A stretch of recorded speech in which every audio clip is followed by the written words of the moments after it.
Hi, it's Kane Hodder, Jason from Friday the 13th. You're watching Slash and Cast. Keep watching, or I'll kill you and your whole family.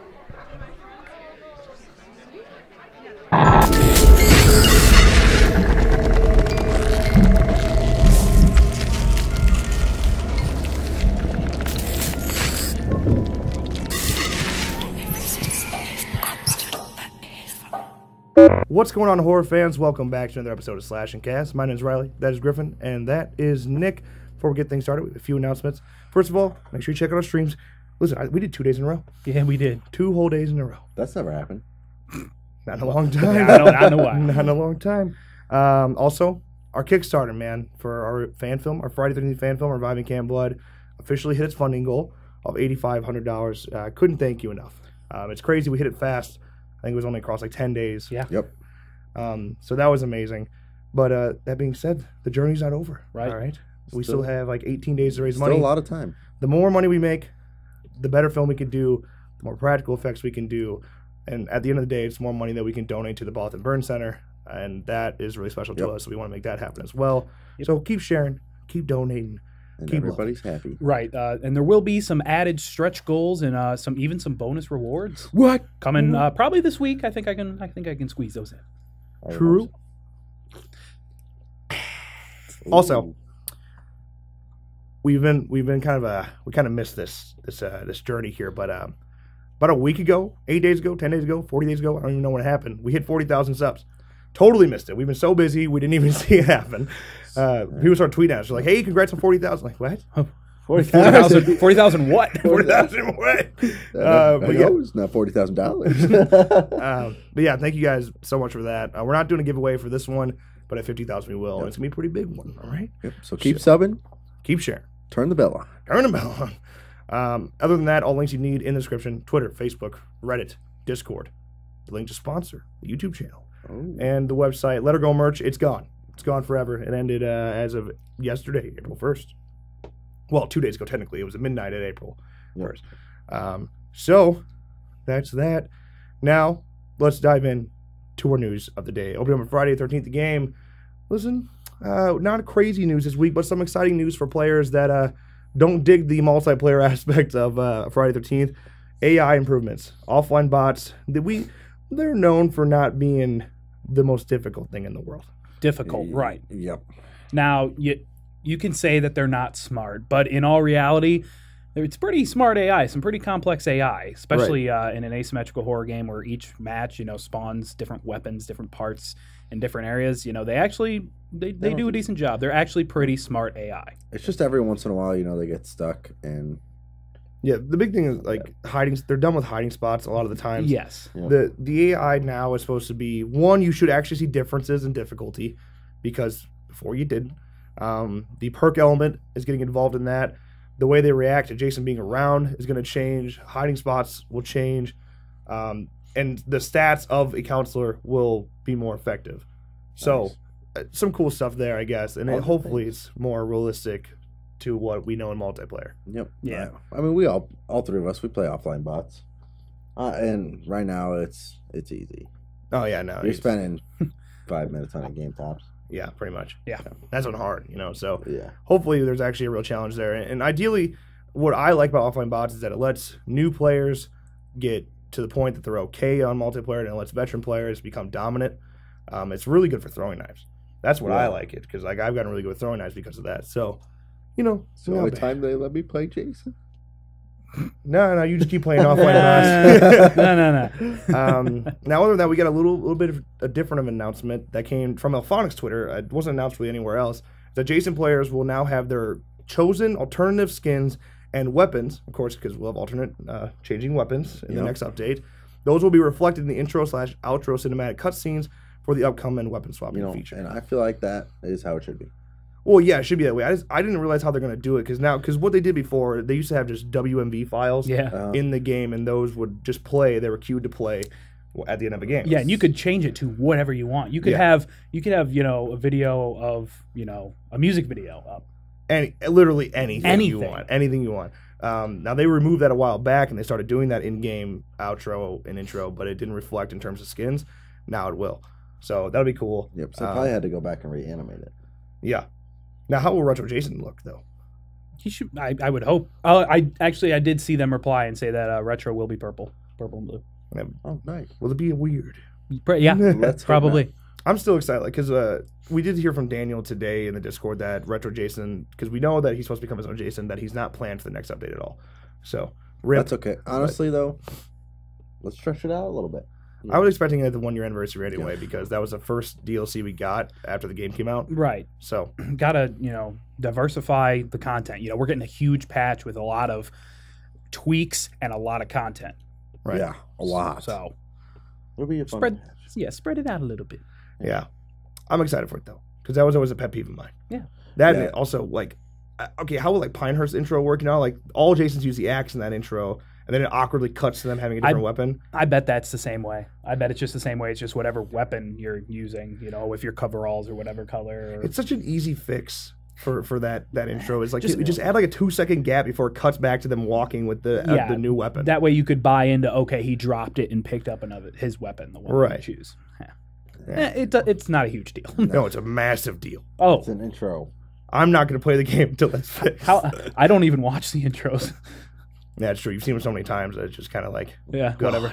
Stop. It's an intro. Speaking of which, can we add a skip intro option for offline bots? That's the next thing I want to add to offline bots. True. Because that'd be great. That's pretty much all the news in terms of actual like new content coming in the next update. I do want to address one thing. Okay, yesterday was April Fool's. There was bound to be jokes. All right. There was one in particular that a lot of people have been sending to us that they're confused about.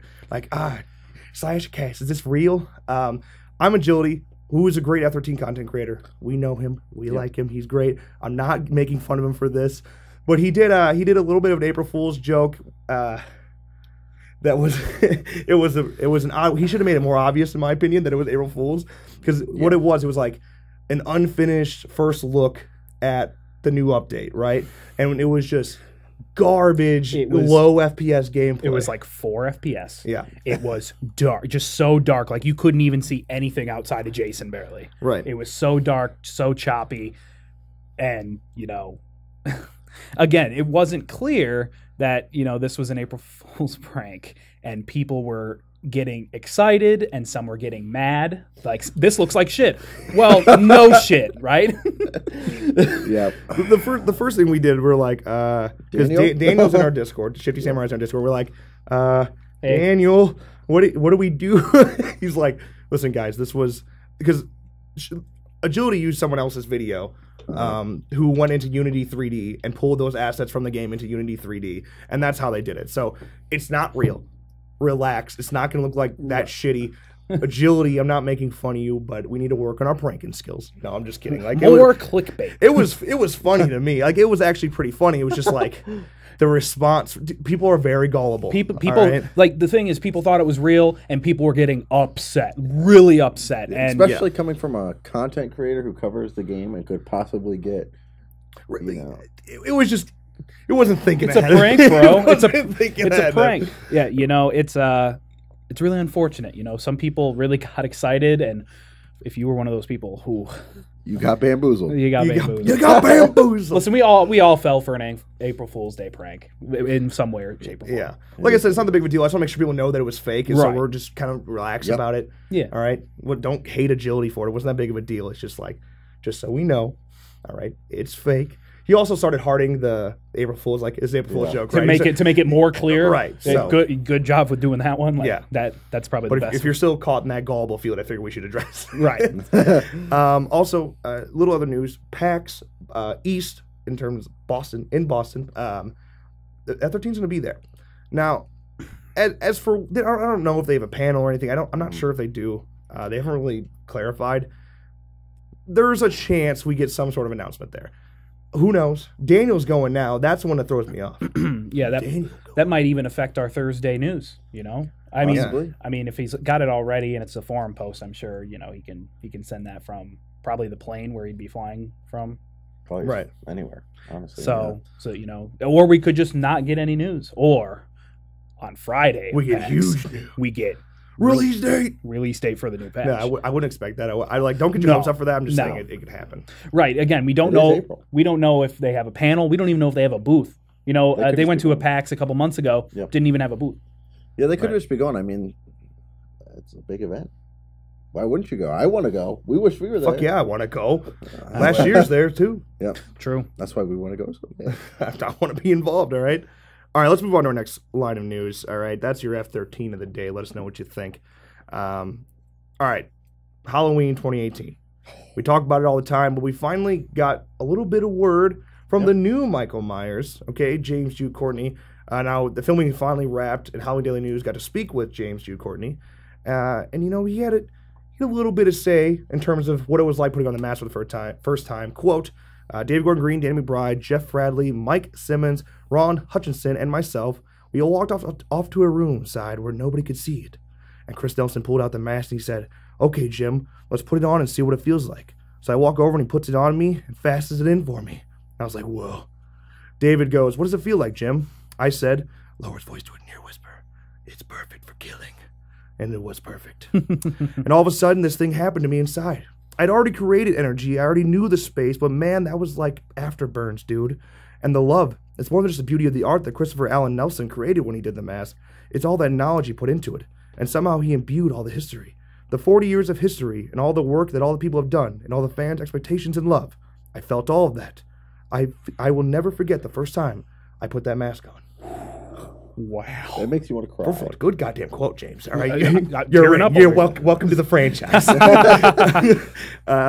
So here's the thing. This just came out recently. Yep. In terms of James Jude Courtney and how everything's going to work. Nick Castle, who of course is the original Michael Myers, is back for this one. If you've seen him, he's an older fella. All right, he's probably got back Real problems. Yeah, he's old and he can't do many stunts, and that's why James Jude Courtney was there in the first place. Uh-huh. It came out recently that James Jude Courtney is pretty much 90% of who is Michael in this film, and that Nick Castle is kind of just like a cameo to Michael Which, Myers. it's kind of what you have to expect. No, I'm not surprised at all. So so we know they are, changing the ending of the original Halloween, where our guess maybe instead of him running away or just disappearing, that he got arrested, sent back to the mental ward. Maybe that Michael Myers is Nick Castle, and then from that point on, then we get James Jude Courtney. A lot of the film, I imagine, is action. Yeah. Okay, especially like the end of the film. Michael's gonna be more on the move, more in a hustle, Yes. more taking damage, and that's gonna be James for the most part. Nick, standing behind bushes, doing his stalker-like Right. stuff. Nick can handle Yeah. that, no problem. So that's what I would expect Nick to be doing. And he's been tweeting about it, and he's loves being back on set. Right. I couldn't be more excited to have Nick Castle involved in the film, and don't Yeah. get me wrong, but I also completely understand the fact I that think that's the more important part is they brought him back in the first place. Yeah. They I mean, care. you can't expect an old man to Hey. be actually playing Michael Myers. he looks like he's 20. No, I'm just you know what I'm saying. no, yeah, he's like, he'd be in his 60s, I guess. Yeah, So Right. maybe 70s. I'm sure he was just happy to be there. Yeah. And I'm sure he put his input in. And it's kind of interesting because you don't really see past killers on set, kind of like, I guess, as a training aid in a way for the new one. Yeah. Yeah. So, regardless, it's really cool that he's there in the first place. And it's also, Nick Castle is finally becoming more relevant again. Like, Yeah. his Twitter has grown tremendously since this all Yeah, happened. since he started tweeting pictures on the set. And now he's starting to go to conventions more. Yes. So, like, I'm all for it. It worked out well. As for the new Halloween film, it is still set to hit theaters on October 19th of 2018. We'll be there Oh, yeah. like 12 times. At yeah. least. Every theater in Illinois, we're going to see it. And then Wisconsin. That makes sense to me. And Fuck it, then we're going to Indiana. The rest of the 50 states. Then we're going to California. I'm just We're going on our own road show. kidding. We're going on our own road The show. Slash and Cast Theater Tour of With- Halloween 2018. With what money? With one money. All right, with that, let's move on to our next line of news. An interesting one that may be controversial to some of you out there. Now, Sony has chosen Nicholas Pesce to write and direct the new Grudge reboot. Now, Jeff Bueller previously penned the script a few years ago, but Bueller will be adding to his own twist to it. Bueller? Not that one. I'm sorry. Not that one. I saw an opportunity. Just last week, it was announced that Demian Bichir, I might butcher all these names, all right, and John Cho had joined the cast of the upcoming reboot of The Grudge. Now, there's some exciting news, okay, in terms of where we're going with this, because Sony has now acquired Lin Shaye, who's, of course, been involved in Insidious and everything ever. Yeah. Lin Shaye's been bouncing around a lot. Yeah. All right. But she is officially part of the cast of the new version of The Grudge, but there are no details available on her character at this time. At least when I'm saying this. There's a lot of news coming out like for The Grudge like right now in terms of the cast and plot. So it could have happened like today. Now, it goes how Pictures film. The Grudge Reboot is produced by Sam Raimi. That's good news. Yes. And Rob Tappert and Nathan Kahane, Aaron Westerman, Schuler Weiss, Roy Lee, Doug Davison, John Middleton, and Andrew Pfeffer. I gotta be honest, I'm not really sure how I feel about this. My question is just why? Come on. The first ones really weren't that great in the first place. I don't mind We're the first okay. one. I like the Japanese, or the original one. It's way scarier. Was it Ju-on? Is that what it's called? Yeah, way scarier than the American version. Oh yeah, Yeah. dude, Japanese films shit all over American yeah. films in terms of like horror. Yeah.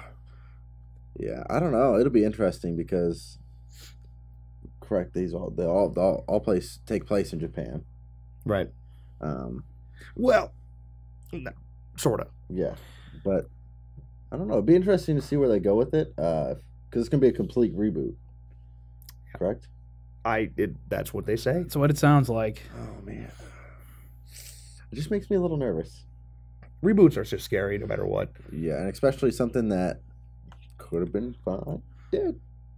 I don't know who's demanding. My thing is like, where's Yeah. the demand at? Yeah. Like, you got to know your demand. You got to know your audience. I just don't see where that's at.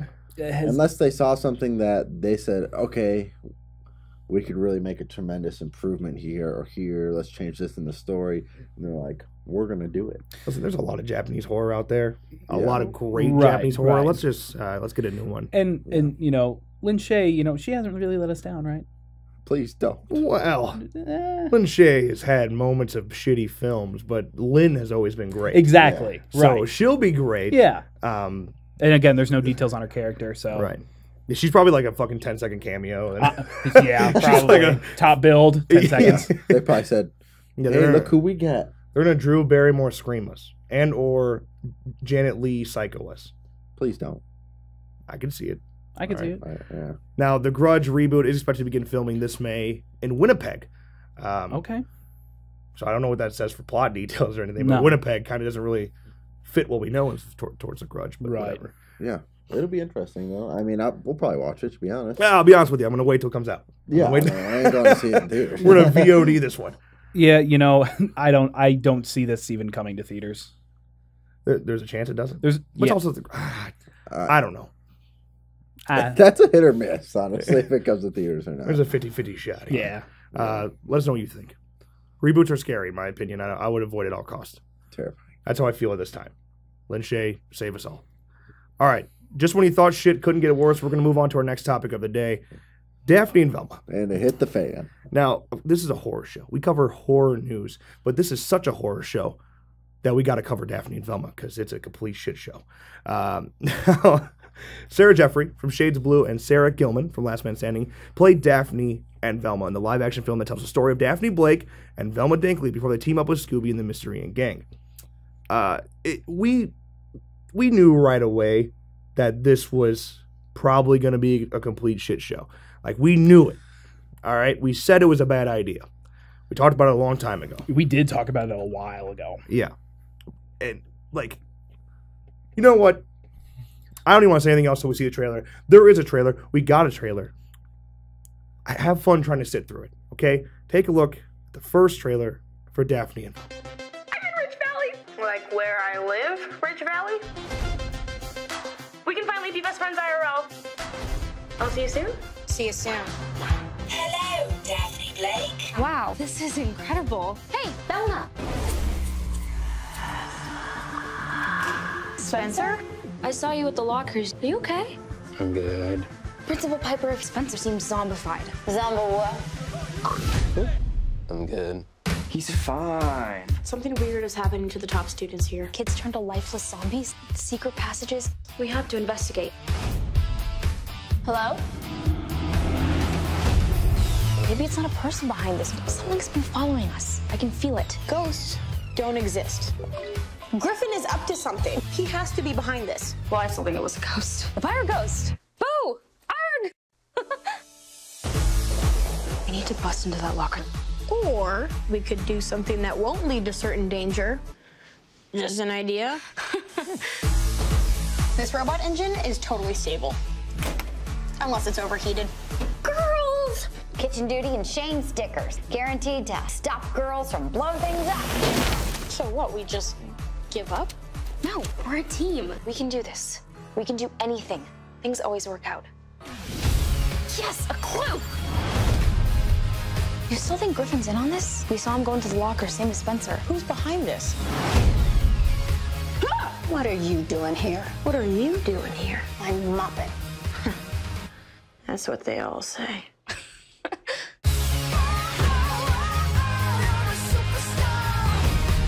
Chain keys. Could be a real monster. Monsters aren't real. We'll see about that.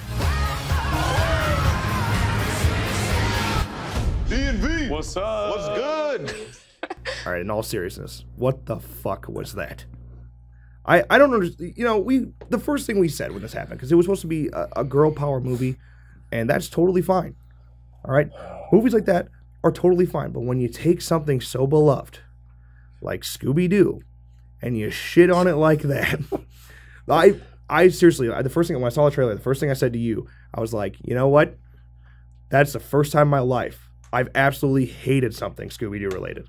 It killed me. It is so fucking bad. The writing is garbage. The acting is garbage. It looks like garbage. It takes place in 2018 despite it being an origin story for Daphne and Velma.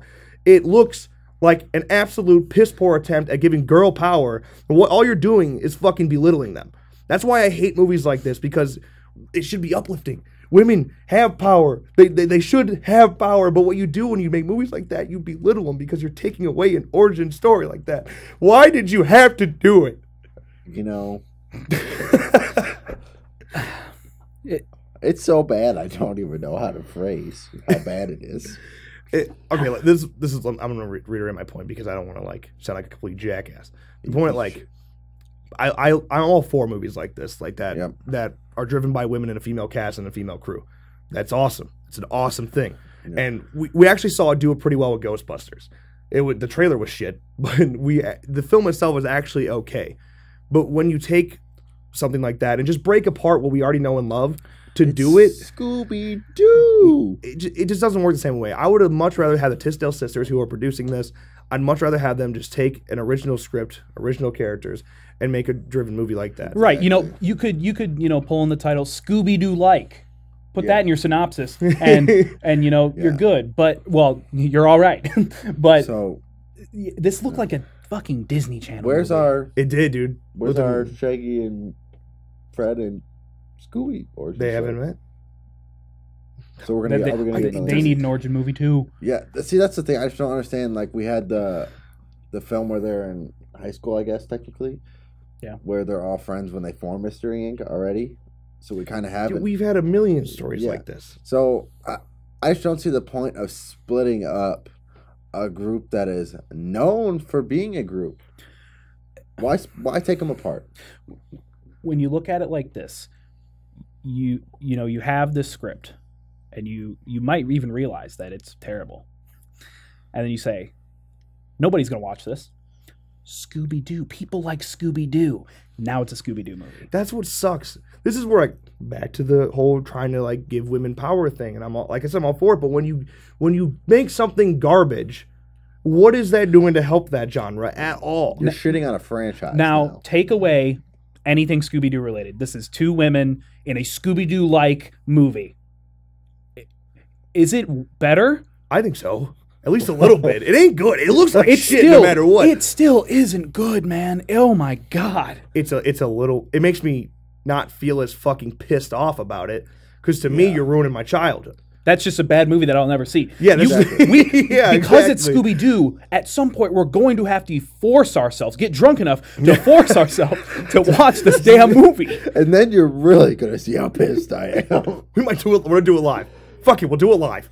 Why not? We might as well. Oh my god. It's just when we got Scooby Natural, when Scooby-Doo just peaked in my life. Daphne and Velma comes out and shits all over it. I'm fucking done. Oh my god. I'm throwing away all my Scooby-Doo merchandise. Oh man. So go ahead. My heart hurts. That's all I have to say. The synopsis for this movie, piece of shit. The mystery solving teens are best friends, but have only met online. Doesn't make sense. Until Daphne transfers to Velma School, Ridge Valley High, stocked with high-tech gadgetry by the school's benefactor, tech millionaire Tobias Bloom. While their peers vie for a coveted internship at Bloom's company, Daphne and Velma try to uncover the reason why the school's brightest students are disappearing, only to emerge again in a zombified state. If we want to talk about pet peeves, you know, Scooby-Doo started in '69. Obviously, there wasn't the fucking internet. And now you're giving me Daphne and Velma who met online, and now they all have their little fancy cell phones and gadgets. They met online? So they're catering towards, you know, the Disney Channel watchers. They're catering towards newer fans of Scooby-Doo that are also very, very young. Listen, that's who they're catering to. They're not catering to anybody above the age of 16, 17. Listen, no, because only a person that cannot comprehend what is happening in this film will be able to watch it. That's how bad. So another thing I want to call. I'm only saying this because I want to call it now because I think this is where it's going. 50-50 shot, and this isn't. It's not a bad thing. I'm not talking shit about it. I'm just saying 50-50 shot because I know the Tisdale sisters that Daphne and Velma have some sort of lesbian relationship. There might be some, you know, There might be context, a lot subtext, a lot of subtext, a lot of jokes about, you know. Well, they already met online in some sort of like dating type thing, like chat room. Yeah. You know, if that really happens, I'm retiring. They're gonna throw, you know, a bunch of just internet stereotypes at it, like, oh, I was catfishing someone. Oh, I was catfishing someone. Now we met. You know, I'm going to go.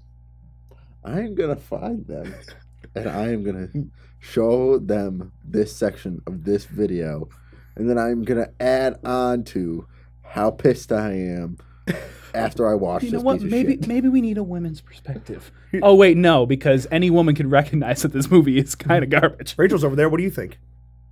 It's bad, isn't it? All right. It's bad, yeah. It's awful? Okay. Like I said, I'm not offended if they take the whole gay route. No. What I'm saying is that it's just I think the Tisdales are going to go down a cliche road. This generation of cliches. Yes. And, you know, like we said, we're not going to be upset about it, but I'm going to be upset about it because when in the entire motherfucking universe of Scooby-Doo do they ever hint or suggest? Listen, I'm only going to be offended by it because Daphne and Fred are perfect for each other. We just saw it in Scooby Natural, and now you're going to go shit all over it again. Listen, is this canon? Is this canon? Is this canon to the franchise? This is not canon. No. I'm not going to do it. You know, honestly, I didn't even think that the character looks were that great. It's just kind of this generation. It's just kind of like you got to put your own spin on it. Yeah, it's like they're dressed very much hipster like today. And guess what? It sucked. Nah, hold on. Right, don't make fun of the hipster look of today. It just I don't know, cliche. It's cliche. Just cliche. All of it's cliche. But hey, good news for all you that are super excited to see it.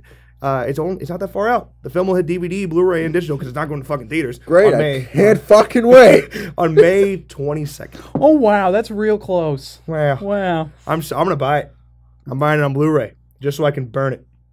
Buy it with fucking. Just kidding. I'm not giving them money. Website I'm gonna steal family videos and then I'm gonna burn that one. Website. That way nobody else can be cursed with that shit. Website exclusive. Watch it be amazing. Oh my god! In all seriousness, it's certified fresh, 97%. Watch it be just the best film of the year. You know what? Oscar worthy. You know what? If it's good, you know, you can come back to this video, call us out on it. You know, we love to be proven wrong. Hear me out. I want it to be good because it's Scooby-Doo. Right. Don't fucking ruin it for me. We love to be proven wrong, but this is not one we're going to be wrong about. Sorry. I'm pretty confident on this one. I'm going to say it. I believe the trailer has a 38% like to dislike ratio. And it had like... The people have spoken. It only had like 40,000 views. Yeah, and it's majority of dislikes. You know, 60% dislike. 70%. Sorry. Yeah. You fucked it. What have we learned? How about... Stop it. Get some help. You seem like you're. All right, let's move on so I don't have to cry anymore. Actually, you know what? This might still make me cry. So, last topic of the day. Let's talk about a little bit of MTV's Scream, the old TV series. Now, as we said many, many moons ago, all right, the Scream TV series was scheduled for a reboot for season 3, leaving many storylines unanswered from the previous 2 seasons, which kind of sucks. We were all supposed to premiere. That was supposed to premiere last March. This past March, excuse me. As expected, the Harvey Weinstein scandal was the cause of the delay. Of course. Of course. As Scream is a Weinstein Company / Dimension Films property. Yep. Last week, via Forbes, the star of season 3, Keke Palmer, which I forgot about that. Yeah. Great. Gave an update on the status of the project. Via the website, Palmer, quote, Palmer is also set to star in Scream, which is at one time executive produced by the Beloit I can't read. The Winstons. It's an affiliation that caused a little holdup, and at the time of the interview, she didn't know exactly when it would release. Winston's credit was reportedly removed from the upcoming season. The showrunner said everything looked great, and the show would release soon, most likely this spring. Okay. So, pretty soon. You know what? They pushed it back 2, maybe 3 months tops. Yeah, not long. We should be getting a trailer pretty soon. Yeah, you would think so. Because it's spring. Would you look at that? I mean, shout out, fuck the Winstons. Just Harvey. Just Harvey Weinstein. Just Harvey, right. Yeah. Now, this is basically, because it's a reboot season, so what they're doing is going off like a pilot season. So it's only 6 episodes, and it revolves around Dion Elliott, a local star running back whose tragic past comes back to haunt him at the worst time, threatening his hard-earned plans for his future and the lives of his unlikely group of friends. There's the thing. It's 6 episodes, so they could just throw it in at some random time. Like, it could be like Friday night, 1 a.m. Speaking of which, I'm not sure if I'm wrong about this, but didn't they say they're premiering like all 6 episodes in one day? Oh, I don't know. I don't remember. We talked about it a couple months ago. You can go back to that video and watch it and see what we said. I think they're planning on literally dropping it all at once, like one day. Just a marathon. So, yeah. I could see that. I have a better option. Don't. But dude, here's the thing. I didn't mind the Scream TV series. As a fan of Scream and comparing to the films, it's garbage compared to the films. Yeah. But by itself, it's okay. It's a decent slasher series, and it's a good mystery. Yeah, you take away the Scream title, and it's a decent series. Maybe them rebooting it will have more homage to the actual Scream series, possibly. The Mask is going back. Yeah. So there's that. That was the rumor. Yeah. So, but the reason that why they rebooted it was really for no reason other than to hit the different demographics. Right. It was originally quoted like literally. This was this is not my quote. This is literally what it said. One of the producers said. I forgot who, but it was like, we want to reboot it to make it less white. That is actually what that's the actually producer the said. Quote. Yeah. I'm not offended by that. Don't get me wrong. Like I'm not. There's nothing wrong with doing that, but there was still a story to tell. The ratings were for season 2 were going up. Like people were liking season 2 and digging season 2, and then all of a sudden garbage. It's now this. Yeah. It's not. We're getting a new plot, new characters, new everything, and people are like, whoa. But why? What's the reason? Less white. That's the quote. Yeah, like listen, I could care fucking less who the cast is, who the crew is. I could care less. Right. Like I said, that I was invested in the story, and now you threw it out the window to reboot it for no reason. Right. If it's good, great. I'm glad I can get invested into a new story. I'm just a little upset that I didn't get to finish the last one. Yeah. Like that you end season 2 on a huge cliffhanger, and you're like, You'll never know. Now I'm never gonna know. I'm gonna forever be pissed. I'm glad they say it looks good. It's good to know they seem relatively confident in it, despite all the whole scandal issues and whatnot. Yeah. So that's good to see. And I don't think the Weinstein scandal is really going to affect it when it premieres. I don't think people are going to boycott it like they would a Victor Salva movie. His role was removed. He was executive producer at the end of the day. Again, he probably didn't even know he was doing a Scream TV series. Yeah, his agent fucking signed off, and that was it. The amount of branches in the Weinstein Company that goes all the way down to Scream, he probably had no idea. He's probably like, here's some money, make sure I get some back, cool. See ya. Yeah, it's a different involvement than a Victor Salva directed Jeepers Creepers, where you have the right to boycott. Scream, Harvey Weinstein, wasn't involved. So I don't see it affecting ratings or, reviews or anything like that. Yeah. Which is it's risky. Again, they push it off because of the scandal, and they finally went bankrupt, declared bankruptcy, and all that. So dust is settling. So we're ready. Yeah, go for it. Good luck. Yeah, like you said, I'm nervous for it, but I'm wishing them the best of luck. Yeah, I hope it goes well, and I will watch it because at the end of the day, I'm a Scream fan, and I have to. I gotta do it. Just like I gotta watch Daphne and Velma. Yeah, son of a bitch. All right, that is our last topic of the day. That is going to wrap up Slash and Cast. Let us know what you think about our topics below, especially Daphne and Velma. I really just want to hear opinions on Daphne and Velma, and let us know. I want to know if I'm the only asshole out there. Based on the like to dislike ratio, I would say I'm right on track. Are you gonna cry? Are you a Scooby fan? Did you like Scooby Natural? Speaking of which, we might have a website review coming out at some point in our lives. I don't know, man. I just keep an eye out. So maybe someday. But yeah, with that, that's our Slashcast today. As always, thank you guys so much for watching. Editor, roll that outro.